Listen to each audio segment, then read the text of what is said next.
హృదయం అతనికి లభించింది. ఇదిలా ఉండగా క్రిస్మస్ సమయంలో ఒక స్నేహితుడు భక్త సింగ్ గారికి ఏ బహుమతి కావాలి అని అడిగారు. తన వద్ద డబ్బులు లేనందున వారికి తిరిగి బహుమతి ఇవ్వలేను అని చెప్పి ఏ బహుమతి వద్దని చెప్పారు. కానీ అతడు పట్టుపట్టడంతో నాకు ఒక బైబిల్ కావాలి అని చెప్పాడు. అప్పుడు అతను భక్త సింగ్ గారికి ఒక కొత్త బైబిల్ కొనిచ్చారు. దానిని చదవడం ప్రారంభించిన భక్త సింగ్ గారు రోజుకు 14 గంటల పాటు చదువుతూ 1929 క్రిస్మస్ సమయంలో కొన్న ఆ బైబిల్ను 1930 ఫిబ్రవరి 22కి పూర్తిగా చదివి ముగించేశారు. ఆ తర్వాత ఆ గ్రంథాన్ని పదే పదే చదువుతూ బైబిల్ నుండి ప్రకటన గ్రంథం చివరి వరకు అది దేవుని వాక్యం అని నమ్మారు. తన జీవితకాలంలో ఎప్పుడు ఏ వచనాన్ని గురించి కూడా ఆయన ఎంతమాత్రం సందేహించలేదు. తాను రక్షణ పొందుకున్న కొత్తలో కొందరు క్రైస్తవులు చాలా ఆనందంగా, కొందరు నిరాశగా ఉన్నట్లు గమనించిన భక్త సింగ్ గారు దానికి కారణం నిరాశాపరులు దేవుని వాక్యాన్ని సందేహించి ఆనందాన్ని కోల్పోయినట్లు గ్రహించారు.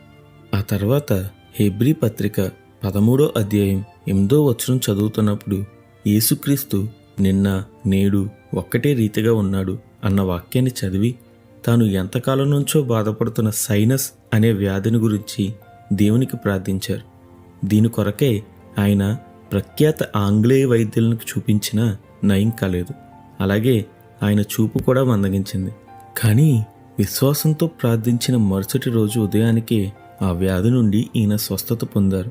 మరలా అది తిరిగి రాలేదు. అప్పటి నుండి ఆ విశ్వాసంతోనే ఆయన ఎందరో రోగుల కొరకు ప్రార్థిస్తే దేవుడు ఆయన ప్రార్థనలకు జవాబునిచ్చాడు. ఇదిలా ఉండగా దేవుడు భక్త సింగ్ గారిని సేవకు పిలవడం ప్రారంభించాడు. దీనికైనా దేవా, నేను ఇండియాలో ఇంజనీరుగా పనిచేసి ఆ డబ్బులను నీకే ఇస్తాను అని చెప్పగా దేవుడు నాకు నీ డబ్బు కాదు, నీవే కావాలి అని చెప్పారు.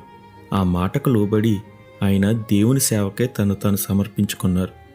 దేవుడు భక్త సింగ్ గారిని తన ఆస్తిపై హక్కును వదులుకోమని, తన అవసరాలను ఎవ్వరితోనూ చెప్పకూడదని సెలవయ్యగా తన జీవిత కాలంలో కేవలం దేవునిపై విశ్వాసం ద్వారానే భక్త సింగ్ గారు జీవించారు.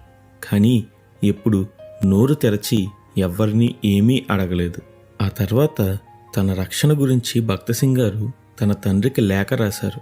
అప్పుడు 1933 ఏప్రిల్ 6న భారతదేశానికి వచ్చిన ఈయనను ముంబైలోనే కలుసుకున్న ఇతని తల్లిదండ్రులు క్రైస్తవ్యాన్ని విడిచిపెట్టమని ఎంతగానో బతిమాలి ఈయన ఒప్పుకోకపోతే తమ ఇంటికి రావద్దు అని అక్కడే విడిచిపెట్టి వెళ్ళిపోయారు. క్రీస్తును నమ్ముకున్నందుకు భక్త సింగ్ గారి బంధువులు, సహోదరులు అందరూ ఈయనను ఎంతగానో దూషించారు. అలాగే ఈయనను విడిచిపెట్టేశారు. కానీ దేవుడు మాత్రం భక్త సింగ్ గారిని విడిచిపెట్టలేదు. ఆ తర్వాత కాలంలో భక్త సింగ్ గారి ప్రార్థన తన తండ్రిని, తల్లిని, ఆయన సహోదరులందరినీ రక్షణలోకి నడిపించింది. ఈయన కుటుంబంలో అందరూ క్రీస్తును తన సొంత రక్షకునిగా అంగీకరించారు. భక్త సింగ్ గారు నిరంతరం ప్రార్థిస్తూనే ఉండేవారు. ఈయన ఎంతగా ప్రార్థించేవారు అంటే ఒకసారి బిల్లీ గ్రాహం గారు స్విట్జర్లాండ్లో ప్రపంచంలో క్రైస్తవ మిషనరీలందరినీ కలిపి ఒక సభ ఏర్పాటు చేశారు. ఇది 4 రోజుల సభ. దీనికి వెళ్ళిన భక్త సింగ్ గారికి నలుగురితో కలిపి ఒక రూమ్ ఇచ్చారు. అక్కడ భక్త సింగ్ గారు ప్రార్థనకై మోకరించి రాత్రంతా ప్రార్థిస్తూనే ఉండేవారు. ఇది చూసిన మిగిలిన 3 వ్యక్తులు ఆయనను గమనించి ఆయన రాత్రంతా నిద్రించకుండా ప్రార్థనలో ఉండడం చూసి మీరు విశ్రాంతి తీసుకోరా అని అడిగితే దానికి భక్త సింగ్ గారు నా విశ్రాంతి పరలోకంలోనే ఉంది అని చెప్పారు. ఇలా భక్త సింగ్ గారు అవిరామంగా ప్రార్థిస్తూనే ఉండేవారు. ఈయన ప్రార్థన ఎంత శక్తిగలది అంటే ఒకసారి ఇంగ్లాండ్ వెళ్ళవలసిన భక్త సింగ్ గారు ఫ్లైట్ మిస్ అయ్యారు. దీని తర్వాత 2 రోజులకే ఇంకో ఫ్లైట్ ఉంది. అయితే అక్కడికి తప్పక వెళ్ళాలి అని నిశ్చయించుకున్న భక్త సింగ్ గారు ఆ ఎయిర్పోర్ట్లోనే మోకరించి ఆ ఫ్లైట్ తిరిగి వెనక్కి రావాలి అని ప్రార్థించడం మొదలుపెట్టారు. చుట్టూ ఉన్నవారు అతనిది మూర్ఖత్వం అని అనుకున్నారు. ఎందుకంటే ఒక్కసారి టేకాఫ్ అయిన ఫ్లైట్ ఎట్టి పరిస్థితుల్లోనూ వెనక్కి తిరిగి రాదు. కానీ ఆ రోజు వెనక్కి వచ్చింది. ఆ ఫ్లైట్లో ఇంగ్లాండ్ రాజవంశస్థురాలు ఒకరు తన ఖరీదైన ఉంగరం వాష్రూంలో వదిలి వచ్చేసింది.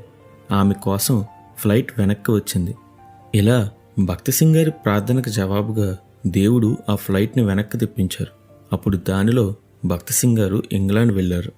భక్త సింగ్ గారు హిందీ, ఇంగ్లీష్, పంజాబ్, ఉర్దూ భాషల్లో బోధించేవారు. India, Pakistan, Sri Lanka, Australia, America దేశాలలో ఈయన 10,000కు పైగా సంఘాలు స్థాపించి గిన్నీస్ బుక్లో అత్యధిక సంఘాలు స్థాపించిన వ్యక్తిగా పేరు పొందారు. కేవలం విశ్వాసం ద్వారా ఎన్నో కోట్ల రూపాయలతో సంఘాలు స్థాపించిన ఈయన ఒక్క రూపాయి కూడా తన కొరకు దాచి ఉంచుకోలేదు.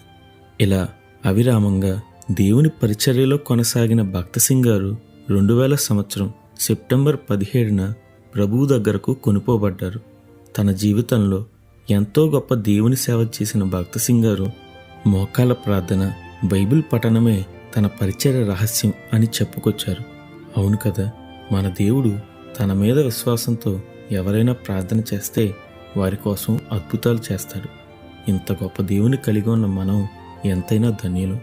యేసుక్రీస్తు నామానికి నిత్యం మహిమ కలుగునుగాక. ఆమెన్.